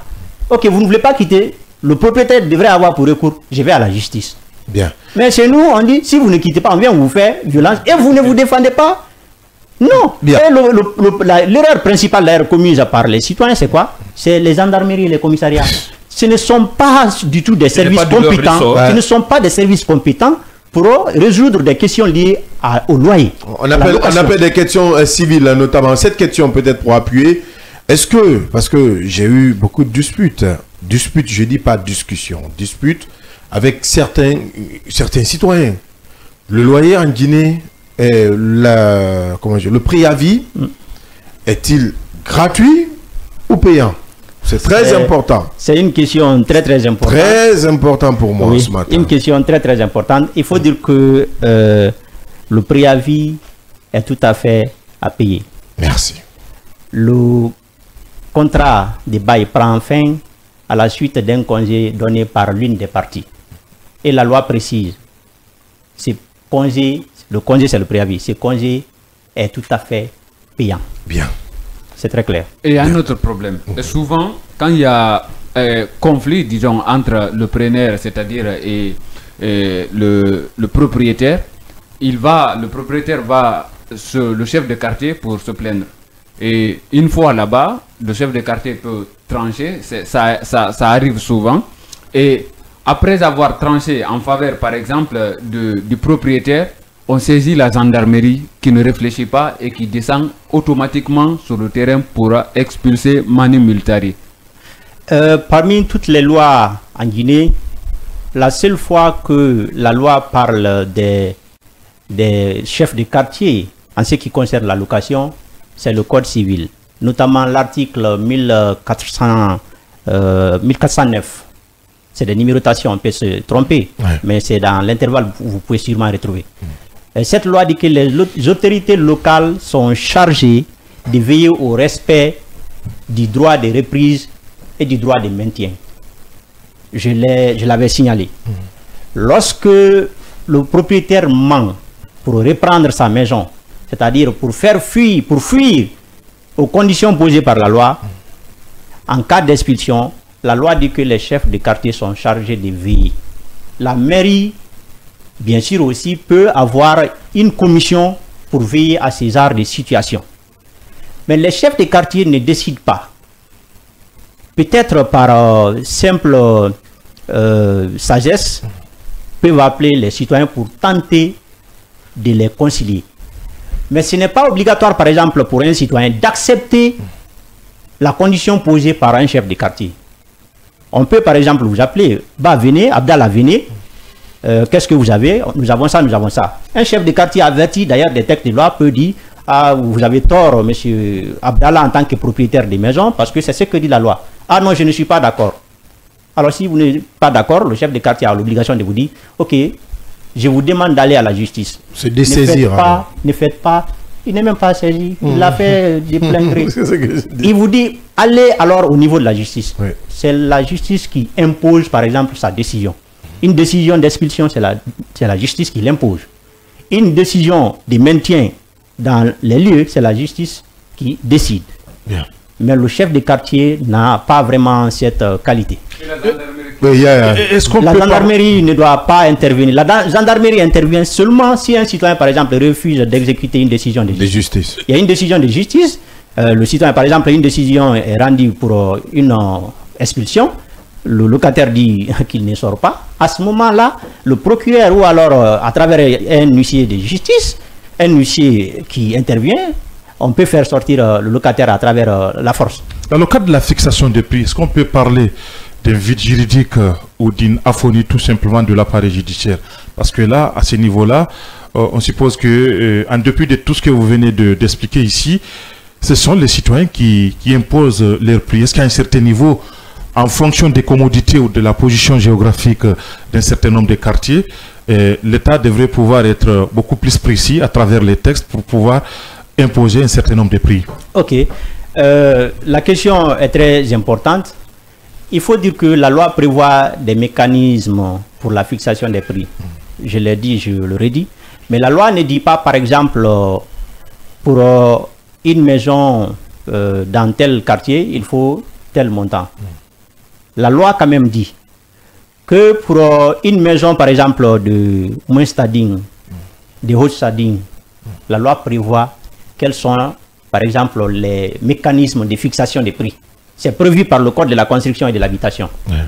Mais pour rendre cette disposition applicable, il faut l'intervention de l'État à travers des textes réglementaires. Et ça, c'est du ressort du ministère de l'Habitat et de la construction et de l'habitation. Le ministère peut intervenir en se basant, en se fondant sur cette disposition du Code de la construction pour fixer, par exemple, les loyers à travers des pourcentages. Parce que je l'ai dit, si par exemple un étage, la loi fixe un prix par rapport à ça dans telle localité, en tenant compte, comme vous l'avez dit, de la situation géographique des immeubles. Bien. Mais en laissant le champ libre, il y a un vrai problème. Mais ça, c'est un autre cas. Ce sur quoi je voudrais vraiment insister de la part des citoyens, c'est le fait vraiment d'éviter d'être victime d'abus de la part des propriétaires. Vous savez, dans les autres États, c'est les citoyens même qui se défendent et qui décident d'aller au niveau de la justice. Je donne un exemple. Si un propriétaire ne vous aime plus, vient vous dire de quitter sa maison, vous devez dire non. Pourquoi? Il donne les raisons. Si vous voyez que la raison donnée est injustifiée ou bien la raison est ailleurs, vous refusez. S'il ne va pas à la justice, vous n'allez à la justice que si il y a des menaces. Vous n'allez à la justice que si alors la menace est mise à exécution. Mais vous restez confortable dans votre habitation. Bien. Maintenant, si la justice est... Aux États-Unis, parce que c'est des recherches que je fais, c'est respecté à la lettre. Quand vous voyez des propriétaires derrière les locataires, vous avez l'impression que la maison appartient au locataire.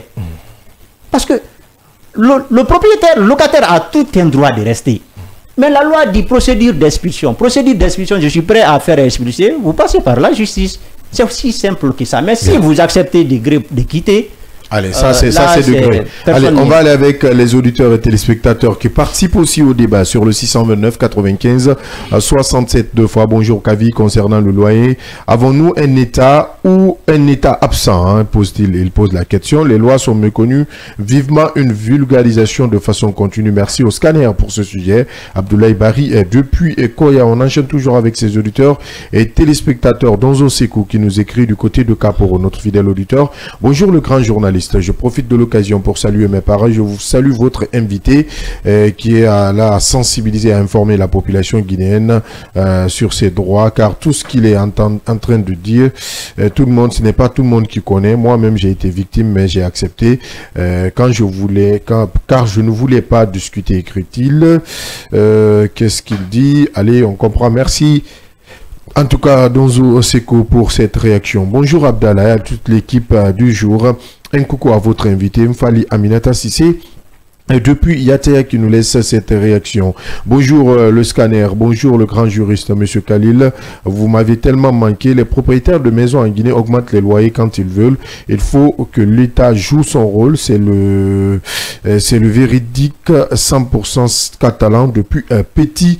Simbaya qui nous laisse cette réaction de ce côté. En tout cas, pour enchaîner, peut-être avant de vous laisser partir, cher ami Khalil, aujourd'hui, tous ces tests de loi que vous venez, ces articles que vous énoncez ou que vous expliquez tantôt, est-ce que les textes ont été vulgarisés aujourd'hui? Non, les textes ne sont pas vulgarisés. Et je déplore d'ailleurs qu'il n'y a présentement aucune émission juridique dans notre pays, alors que c'est le devoir pour l'État de vulgariser les textes de loi, comme je l'ai dit, à travers la collaboration avec les médias. Vous savez, chez nous, c'est les médias même qui créent dans leur programme. Il y a une expression aussi qu'on appelle « nul n'est censé ignorer la loi ». Nul n'est censé ignorer la loi, c'est un principe, si vous voulez. Mais l'État a l'obligation de sensibiliser, d'éduquer même les citoyens. Et si l'État veut éduquer les citoyens, la meilleure manière, d'abord, c'est de leur faire inculquer l'esprit des lois. Lorsque les citoyens sont informés de leurs droits et de leurs obligations vis-à-vis de l'État et de leurs collaborateurs, je pense que beaucoup de violations des textes de loi dans notre pays vont être limitées. Mais le problème, c'est que d'abord, nous ne connaissons pas ce que dit la loi par rapport à telle situation. Je prends par exemple l'incendie. Je vais terminer par ça pour le temps. L'incendie, conformément à l'article 1392 du Code civil, la loi dit que quand il y a un incendie dans une maison, on prend d'abord pour responsable le locataire. Il y a d'ailleurs une présomption de culpabilité, si vous voulez, ou de fautes qui pèsent sur le locataire. Il lui appartient de prouver que le feu qui est survenu par cas de force majeure ou par cas, en tout cas, qui n'est pas lié à sa responsabilité. Bien. Et lorsque l'immeuble est habité par plusieurs occupants, la loi dit qu'il appartient à chacun de prouver que l'incendie qui est survenu n'est pas de leur responsabilité. C'est-à-dire que c'est vous qui êtes tenu responsable. Et c'est à vous de prouver que vous n'êtes pas responsable. L'occupant. Donc, oui. Présomption de faute pèse sur vous. Bien. Il faut que l'État s'implique encore beaucoup plus à vulgariser les textes de loi. Les médias, il faut signer un partenariat. Par exemple, avec Kavi Media. C'est les ONG qui le font dans notre pays, hein, il faut le dire, les institutions internationales. Par exemple, vous avez des grandes émissions. Je prends par exemple l'alinéa des films. Il y avait des ONG, des institutions qui finançaient des émissions juridiques. C'était sur des questions des droits de l'homme. Ces institutions le faisaient pour informer les citoyens sur les questions des droits de l'homme. En Nostalgie, où je suis passé aussi dans une émission juridique, c'est le même cas. On peut aussi faire par exemple la même chose avec Kavi Media. Mais chez nous, c'est les médias même qui initient ces programmes-là. L'État ne les accompagne pas. Et très malheureusement que l'État d'ailleurs est là pour fermer aujourd'hui les médias qui s'inscrivent dans la vulgarisation des textes de loi. Un citoyen qui ne connaît pas ses droits est un citoyen en danger. Et il est exposé à tous les risques d'injustice, à tous les risques d'abus. Mais s'il connaît ses droits, et si, parce qu'il ne s'agit pas aussi de connaître vos droits, il s'agit de vous défendre, il s'agit de vous battre pour faire valoir ses droits.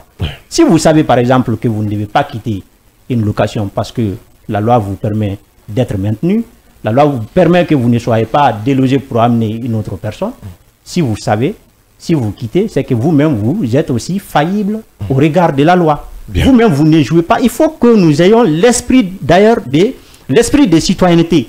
L'esprit de citoyenneté, c'est faire en sorte que les textes de loi soient respectés. Moi, par exemple, en tant que juriste, journaliste, je suis un combattant pour les droits de l'homme. Je ne peux pas, par exemple, accepter que vous, en tant que propriétaire, si je le fais, je peux dire, ah ok, je laisse ça, Dieu est grand. Non, vous faites, mais vous mettez d'autres citoyens en danger. Oui. Mais en le faisant, vous ne le faites pas pour vous-même, vous faites pour d'autres citoyens. Donc que chaque citoyen ait cet état d'esprit, et à partir de là, bien sûr que les textes de loi vont être respectés, et particulièrement, les locataires vont être protégés, respectés en République de Guinée. Bien, ce qui est déjà compris. Peut-être cette dernière question, puisque malheureusement, on a épuisé tout le temps imparti à l'émission, tellement que c'était important. C'est par rapport à la sécurité. La sécurité, évidemment, du locataire. Je prends des quartiers comme Bonfi, des quartiers comme Matoto, des quartiers comme n'importe quel quartier de la capitale guinéenne, où vous prenez un loyer.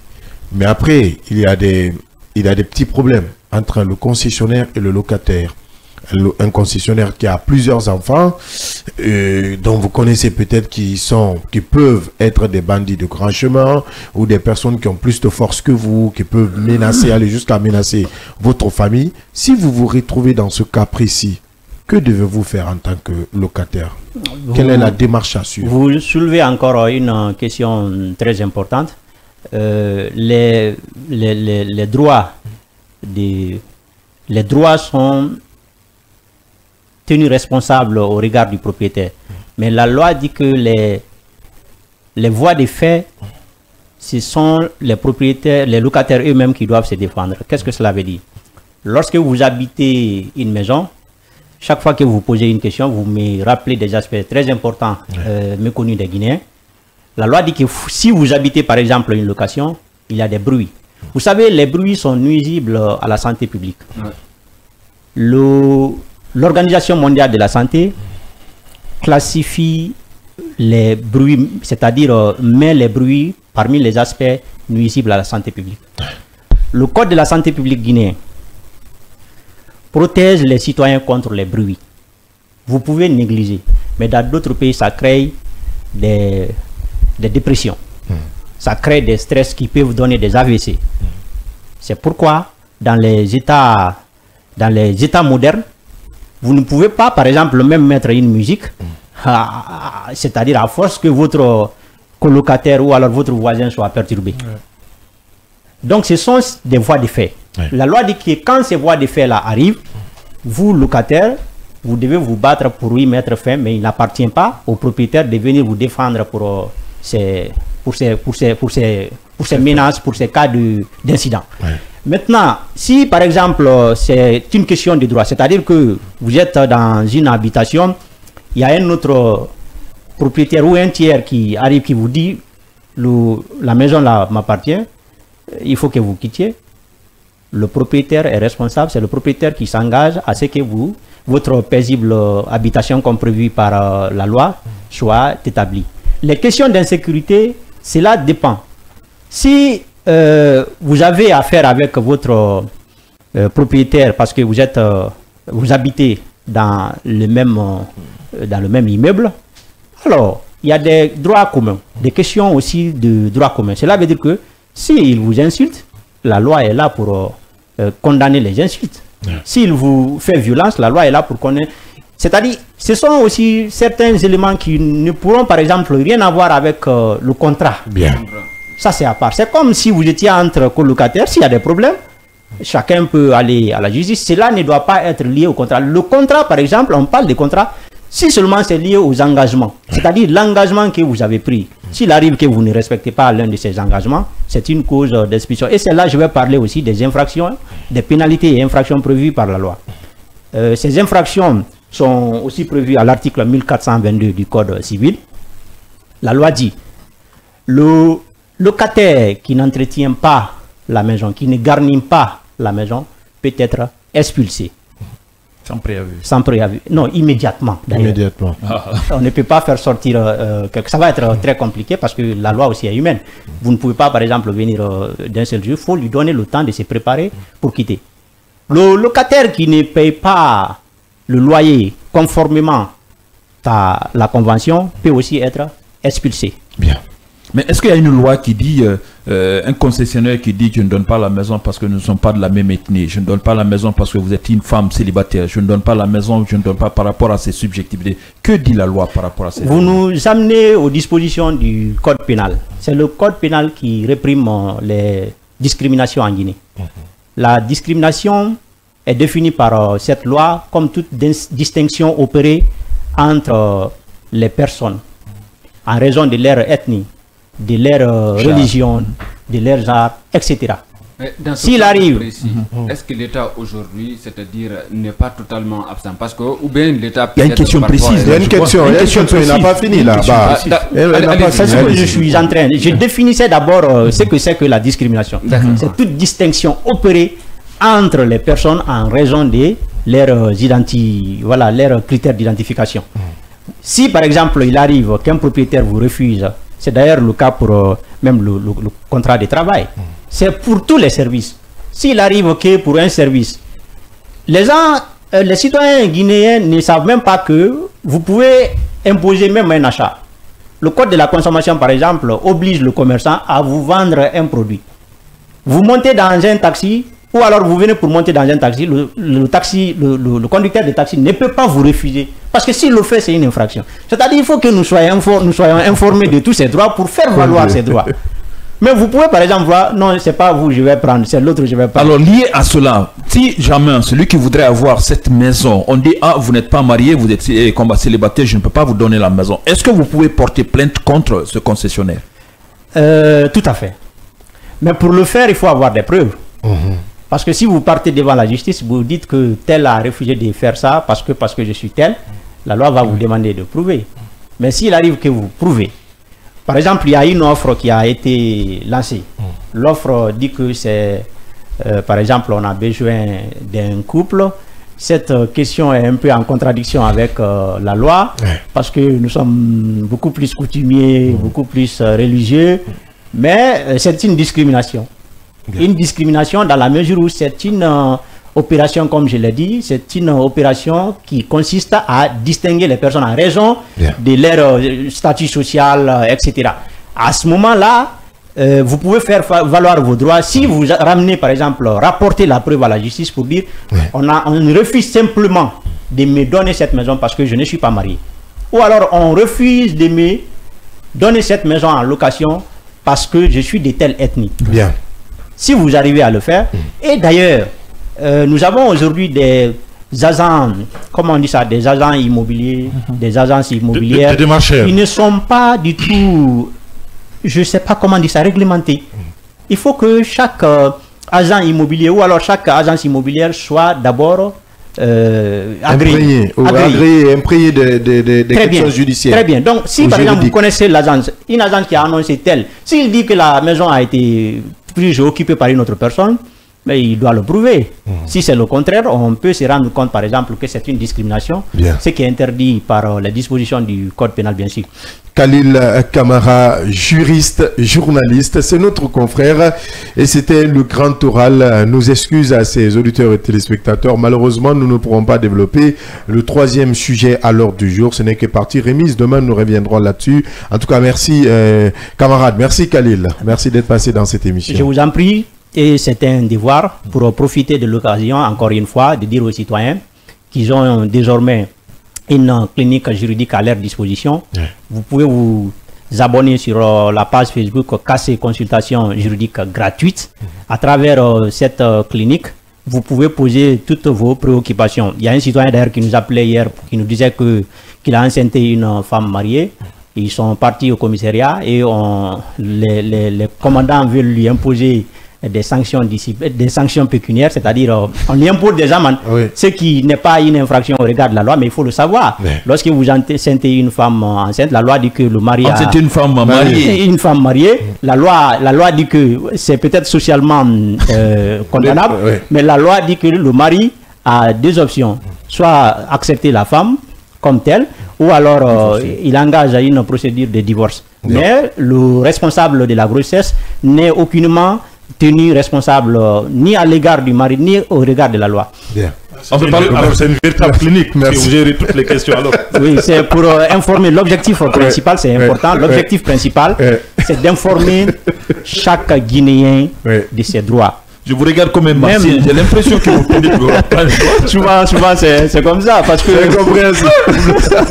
souvent c'est vrai, comment dirais ça, la loi impressionne, la loi c'est aussi souvent qui va à l'encontre de la religion, à l'encontre de nos coutumes, ça c'est très clair. On peut dire parfois que la loi elle est folle parfois. Ça il faut le dire. La loi est folle. Mais on peut dire que c'est une manière pour l'État d'établir l'ordre public, de faire en sorte que les citoyens jouissent pleinement de leurs droits.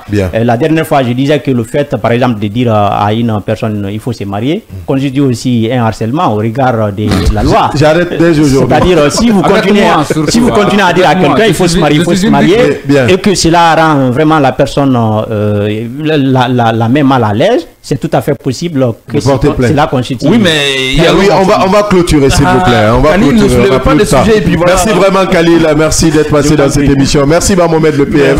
Merci Bamomed le Bas. Merci vraiment à Yaya Diallo. Merci à l'équipe technique du jour, à Michel Ouamounou qui a réalisé cette émission, à Mamadou Diallo du côté de la radio, à la télé, à Sanso nous a accompagnés. Merci à toutes et à tous, vous qui avez pris de votre temps pour nous écouter.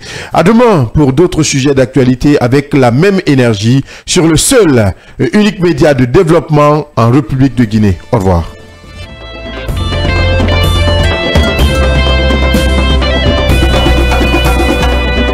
Des alternatives. Avec le scanner, sans les coups de tonnerre, mais avec persévérance, l'actualité se plie au débat interactif.